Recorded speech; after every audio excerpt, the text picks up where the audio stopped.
Dubai/London, British Foreign Secretary Boris Johnson held almost an hour of talks with Iranian President Hassan Rouhani on Sunday after flying to Tehran to seek the release of a jailed British Iranian aid worker. Both spoke forthrightly about the obstacles in the relationship and agreed on the need to make progress in all areas, said a spokeswoman for Britain's Foreign Office after Johnson concluded what was only the third visit to Iran by a British foreign minister in the past 14 years. Iranian state television had reported that bilateral relations, the nuclear deal and regional developments made up the axis of the talks, with the President Johnson met Ali Akbar Salehi, head of Iran's Atomic Energy Organization earlier on Sunday. In both meetings the foreign secretary discussed the full range of regional and bilateral issues, including banking matters and our concerns about the consular cases of dual nationals, the Foreign Office spokeswoman said on Saturday. Johnson had talks with his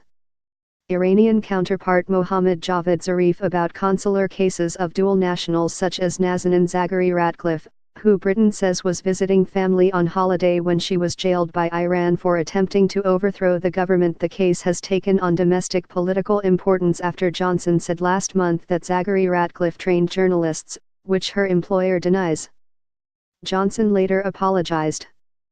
Opponents have called for him to resign if his comments lead to her serving longer in prison. The two-day visit took place against a complex backdrop of historical, regional, and bilateral tensions. It has been a worthwhile visit and we leave with a sense that both sides want to keep up the momentum to resolve the difficult issues in the bilateral relationship and preserve the nuclear deal, the Foreign Office spokeswoman added. International sanctions against Iran have only recently been lifted as part of the 2015 multilateral nuclear deal to curb Tehran's disputed uranium enrichment program. That deal is under threat after U.S. President Donald Trump decided to decertify Iran's compliance with its terms.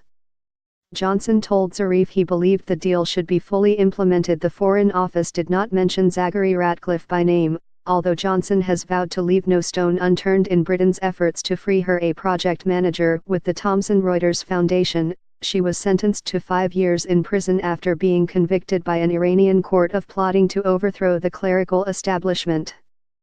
She denies the charges. Zaghari Ratcliffe is not the only dual national being held in Iran, but has become the most high-profile case. The Thomson Reuters Foundation is a charity organization that is independent of Thomson Reuters and operates independently of Reuters News.